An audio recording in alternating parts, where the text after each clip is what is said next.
When we talk about a vitamin C and skincare, it's really easy to think of it as one ingredient. Pick your percentage, add it to the formula, and you've made a vitamin C product. But vitamin C doesn't work that way. There are different forms of vitamin C, and the one that you choose can change how you need to formulate with it.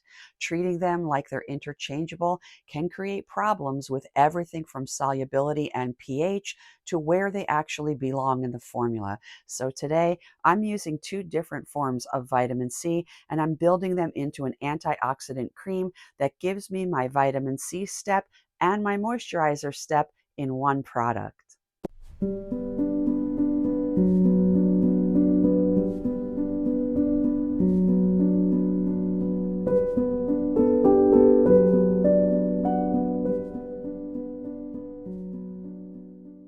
When we talk about vitamin C in skincare, we tend to think of a serum almost automatically.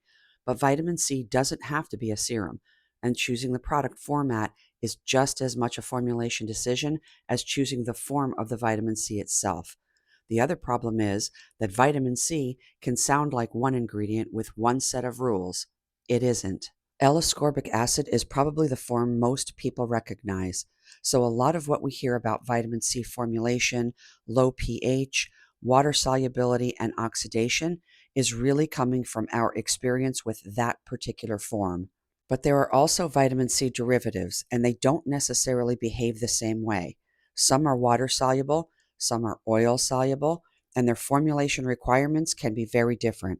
So before we ever decide whether we're making a serum, cream, or something else, we need to know which form of vitamin C we're working with and what that particular ingredient needs from the formula. Once we choose a particular form of vitamin C, that decision starts affecting how the entire product has to be built. A water-soluble derivative needs enough water to completely dissolve, and we have to make sure that the pH of that environment makes sense for it. An oil-soluble derivative needs an oil phase that can accommodate it, and now the other materials in that phase and the way we process them matter too. When we want both in the same product, we need a formula that gives each one an appropriate place while still creating one stable emulsion. But product format matters for another reason too. It determines where that product fits into our skincare routine. If we formulate vitamin C as a serum, that serum will often be one step in the routine, followed by a moisturizer. If we build that antioxidant system into a moisturizing cream instead, we have the opportunity to combine those two steps. That doesn't mean every vitamin C cream automatically replaces a moisturizer for everyone. The formula still has to provide enough humectancy, emolliency, and overall moisturization to actually do that job. So the goal isn't simply to make a serum thicker and call it a cream. A vitamin C antioxidant cream needs to be deliberately built to function as both an antioxidant treatment and a moisturizer. And that's exactly what I wanted to do with this formula. The Paula's Choice product was the inspiration for the vitamin C and glutathione serum. I wanted to take that antioxidant concept in a different direction and make my version a cream. I'm using two different vitamin C derivatives, one oil soluble and one water soluble, and building a broader antioxidant system around them. The emulsion gives us an appropriate place for both forms while also giving us structure we need for the substantial moisturizing cream. The rest of the formula was built with that two-in-one purpose in mind. We have humectants to help attract and hold water, emollients and silicones to give us moisturization, slip and spread, and enough structure to give this the rich cream consistency that I wanted. So in my daytime routine, I don't need to use vitamin C serum and then put a separate moisturizer over it. This cream fills both of those roles, and then I can follow it with my sunscreen. And that's something worth thinking about whenever you formulate. Don't assume that an active belongs in a particular product just because that's where you normally see it. Decide what you want the finished product to do, understand what your ingredients need, and then build the formula that makes sense for both. So now you can see why this formula had to be built around the ingredients and around the job that I wanted the finished product to do. We have both oil soluble and water soluble materials to accommodate, but I also wanted a cream that could take the place of a separate vitamin C serum and a moisturizer in my morning routine. Before we head over to the bench right here, my Patreon perks are coming up on the screen next. If you'd like access to my complete formula library and all the other perks available to my members, you'll find the link down below. Okay, let's head over to the bench now and make our vitamin C antioxidant cream.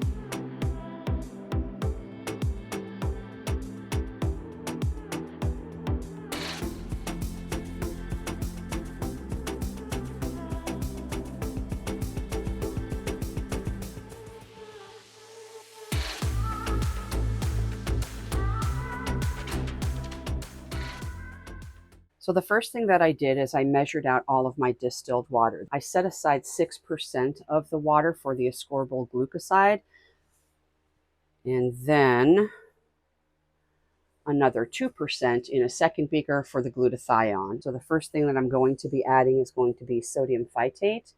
This is our chelator, and its job is to bind trace metal ions that can find their way into a formula through the water, through your raw materials, or even your equipment. And that metal control is especially useful in an antioxidant formula where we want to minimize things that can contribute to oxidation. Sodium phytate. Next is going to be sodium citrate, and this gives us some additional pH and ionic system support, and it also provides some secondary chelation. Next is going to be good old table salt, sodium chloride. In this formula, the salt is here as an electrolyte support for our water and oil emulsion. It's not here to thicken the product in any way that salt can do sometimes in surfactant systems. That's not why we're using it here. This is for the electrolyte support. Then we're going to be adding some sodium PCA, which is a lightweight humectant.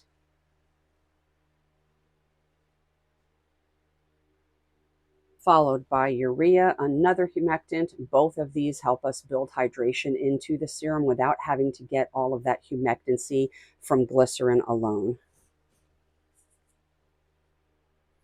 So go ahead and add those powders one at a time, letting each one start to dissolve before the next one goes in. All right, so then I'm going to be adding some pentylene glycol as well as some propanediol. Okay, so first we're going to be putting in the pentylene glycol. These are both humectants, but they're doing more than that here. They also give us some solvent support and contribute to our hurdle system alongside the preservative. So let's go ahead and get our pentylene glycol in.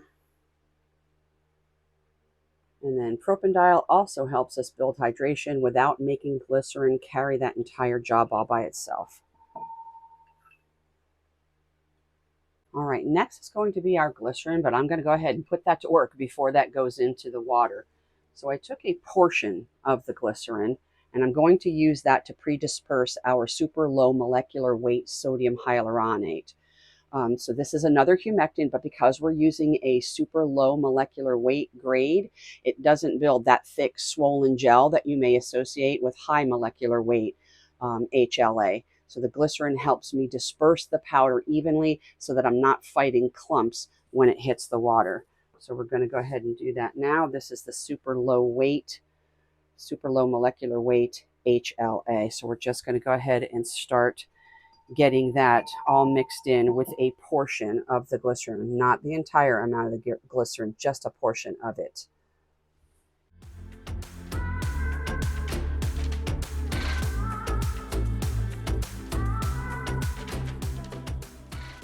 Okay, once that looks relatively smooth, then I can go ahead and add that to the water.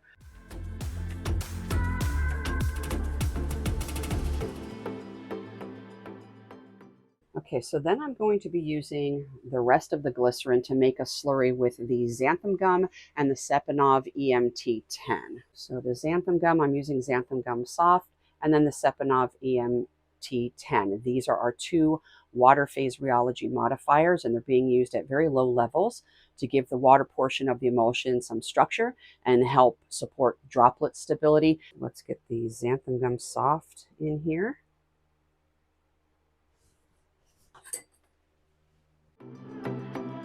And then the Sepanov EMT10, that's also going to give us better tolerance for the electrolytes that we have in this formula. So let's go ahead and add that now, the Sepanov EMT10.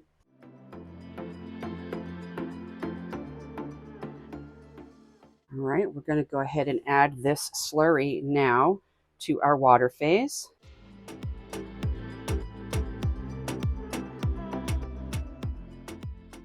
And give it a good mix.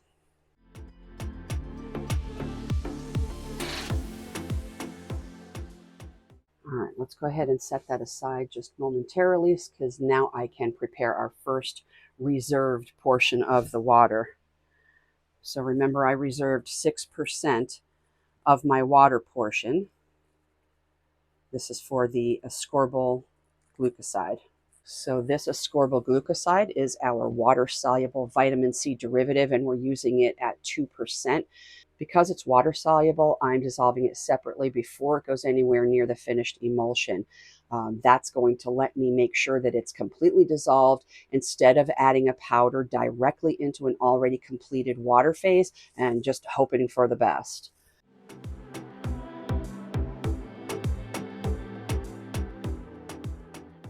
You want to make sure that this is completely dissolved. And then we are going to be adding some tromethamine. That's our pH adjuster. Its job is going to be to help bring the ascorbyl glucoside solution and ultimately our completed water phase into the pH range that we designed. We're still going to measure the actual pH later rather than assuming that adding that tromethamine automatically puts us where we need to be. We still need to measure later. But the main point right now is to make sure that all of that ascorbyl glucoside is completely dissolved with no crystals hanging out there in the bottom. Still got a little ways to go. There's still a couple little stubborn little crystals down in there. Okay, all of the crystals are dissolved. Let me go ahead and measure out that pH adjuster.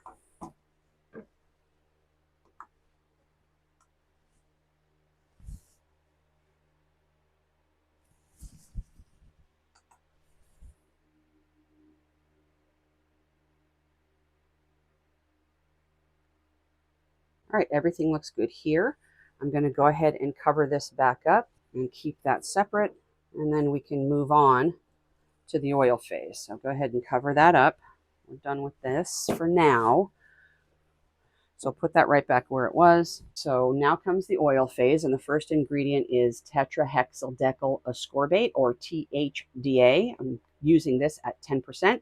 This is our primary oil-soluble vitamin C derivative. So unlike the ascorbyl glucoside that we just dissolved in water, the THDA belongs over here in the oil portion of the formula. So we have two derivatives of vitamin C in this formula. Next into the pool is going to be caprylic capric triglyceride, or CCT.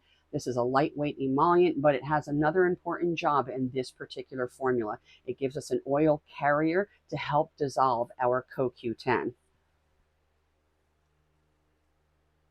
Let me go ahead and cover this water too while we're working on our oil phase. I'm also going to be adding some cocoa caprylate caprate. This is another lightweight emollient, and I included it to help with the spread and keep the finished skin feel from becoming too heavy.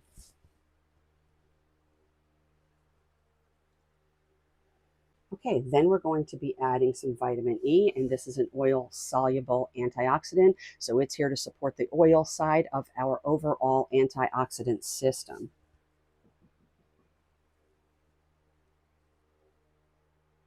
Next, I'm going to be adding the coenzyme Q10, or CoQ10. This is another oil-soluble antioxidant, and if you've worked with CoQ10 powder before, you know that simply stirring it into a finished formula is not enough. We need to get it properly dissolved, which is one of the reasons why we're going to be heating this portion of the oil phase. This needs to be completely dissolved. All right, and then the last ingredient to go into this phase is going to be the cetyl alcohol. This is a fatty alcohol, not the drying kind of alcohol people sometimes think of when they hear that word. We're only using this at 0.3%, so it's here as a low-level consistency modifier and emollient rather than as the main structure. Okay, so I'm going to go ahead and heat this portion of the oil phase to around 145 to 150 while mixing. What I'm watching for here is very specific. I want the cetyl alcohol completely melted, and I want that CoQ10 completely dissolved. I should not see orange specks, sediment, or any type of a haze in the beaker. Already that CoQ10 has dissolved very, very nicely. You can see there may be a speck or two left, but that's already dissolved really nicely. Now I'm just waiting on that cetyl alcohol. That's why you keep on stirring. You don't want to heat this any more than you absolutely have to. The residual heat will probably melt those couple teeny tiny little specks that are left over from that cetyl alcohol. I'll just keep stirring for another minute or so. All right, once it looks like everything is dissolved and melted down, go ahead and take that off the heat. Then I'm going to cover it. I'm going to let it cool because there's no reason, again, to keep heating it once we've accomplished what we needed to accomplish. I don't want to take this over 176 degrees.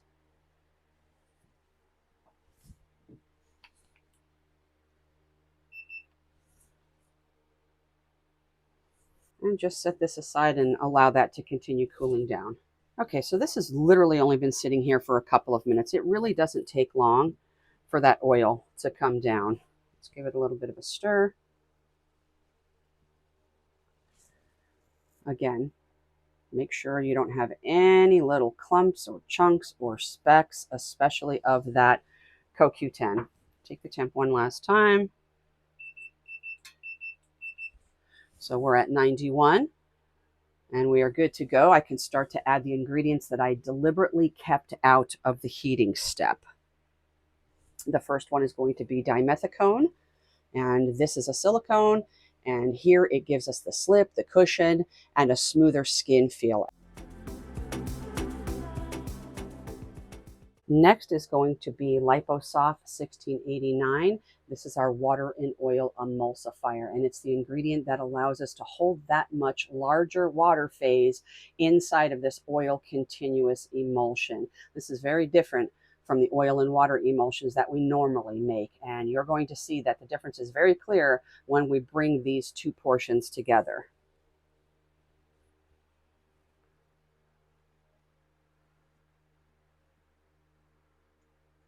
So now I'm going to slowly add an ingredient called a wrinkle blur.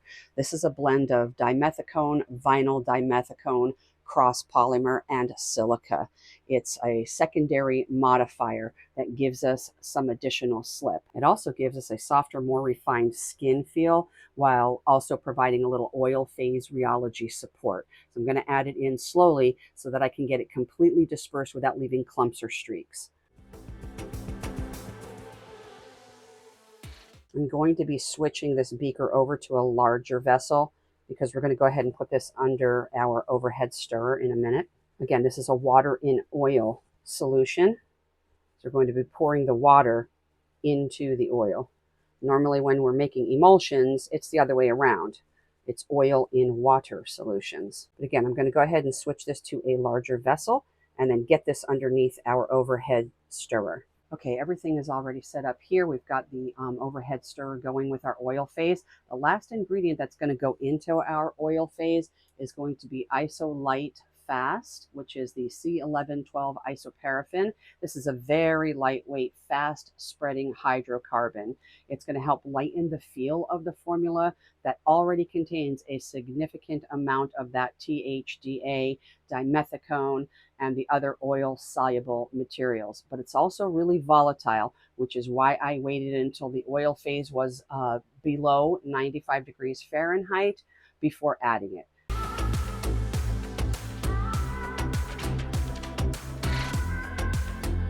Just let that mix for a little bit. Okay, so now I can go back and finish our water phase. I'm going to take that Ascorbyl Glucoside and the tromethamine premix that we made earlier. And I'm going to add that to the water phase. I'm going to give that a real good mix. Then I'm going to check the pH. I'm looking for 5.5 to 5.8. If I'm outside of that range, I'm going to correct that before moving on. That's why we measure the pH rather than assuming that a fixed amount of that tromethamine adjuster automatically gave us the result that we wanted.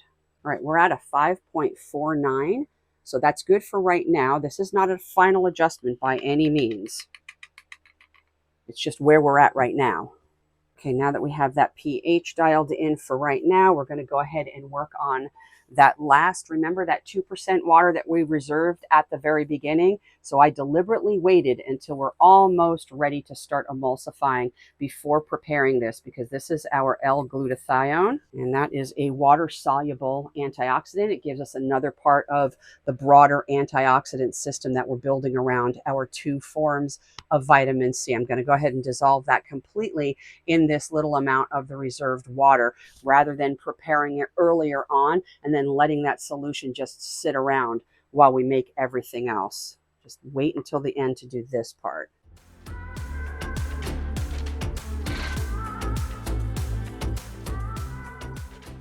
Okay, once that glutathione has dissolved, we're going to go ahead and add our preservative right to that beaker, and this is the Euxyl PE9010. Preservation is not optional, and it isn't working alone. We also have that chelator in there, controlled pH.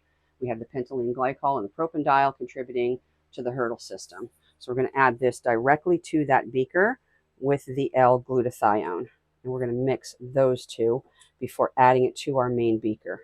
All right, let's go ahead and get that into the main beaker. And I'm going to go ahead and check that pH one more time. I still want that completed water phase between 5.5 and 5.8 before we start to emulsify. Okay, now we're ready to bring everything together, and this is where you really need to pay attention, because we're doing the opposite of what you would normally see me do with an emulsion. Again, this is a water in oil emulsion, so today the water phase goes into the oil phase. I'm not going to be pouring all of that water phase in here all at one time. I'm going to start out with about 10 to 15% of that water phase, adding a little bit at a time and letting each addition completely incorporate before I add more. So let's go ahead and start that now, a little bit at a time. I'm going to be watching the emulsion really closely at this point. I want to see that the oil phase is actually accepting and holding that water.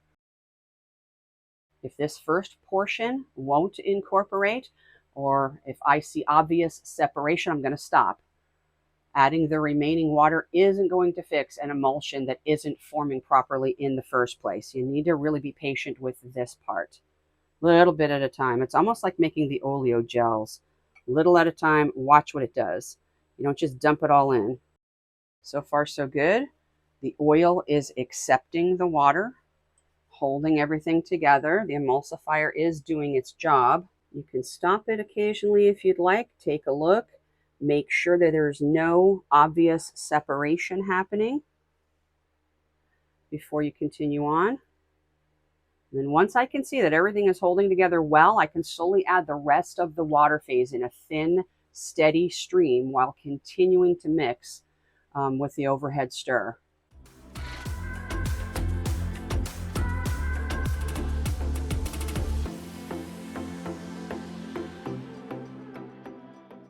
Once all the water phase has been incorporated, I'm going to remove the beaker from the overhead stir. I'm going to switch to my homogenizer. So I only need to homogenize briefly. At this point, I'm going to be refining the emulsion and helping to create a nice, smooth, even dispersion. I'm not going to be hammering it with high shear and whip unnecessary air into this.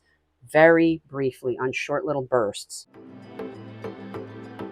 I accidentally deleted this next little piece of the footage, but don't worry, you didn't miss anything. This is just me putting the beaker down on the bench and waiting until the next day to check the viscosity. So here's our finished Vitamin C Antioxidant Cream. I'm going to go ahead and get these into the sanitized jars. You can take a look at the consistency. All right, let's go ahead and get our cap on there.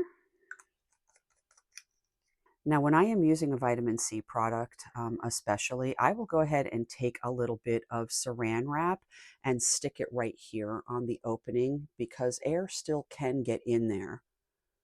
So I'll put some plastic wrap there, and then of course I'll cap it again just to try to be extra careful. So let's go ahead and get just a little teeny bit. It's got to come up through that. There we go. All right, so that's just a little teeny bit right there. So look how easily this spreads. Has a really nice slip and glide, so I can work a small amount over quite a large area without feeling like stiff or waxy. And that's exactly what I wanted from this formula.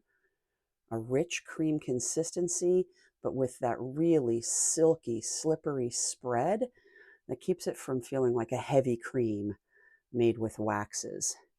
So for my daytime routine, this is going to take the place of two products. This is going to give me my vitamin C and antioxidant step along with my moisturizer. So after this, my next step would be sunscreen. I think this cream is a really good example of why we shouldn't automatically associate an active with one particular type of product. The inspiration may have been a vitamin C serum, but there was no reason why my version had to be another serum. By building those vitamin C derivatives into a moisturizing cream instead, I can get my antioxidant step and my moisturizer in one product. And you can use that same thinking in your own formulas. Start with what you want the finished product to do, understand what your key ingredients need, and then choose the product format that makes the most sense for how you actually want to use it. If you enjoyed this one, please be sure to like, subscribe, and share it with another maker who would love the idea of combining a vitamin C treatment and moisturizer in one product. And if you're watching on your phone, on your mobile phone, give this video a hype to help more makers find the channel. You'll find the complete written formula at the Formulator Friend Advanced tier level over on Patreon. Thanks so much for hanging out with me today. I'll see you in the next video.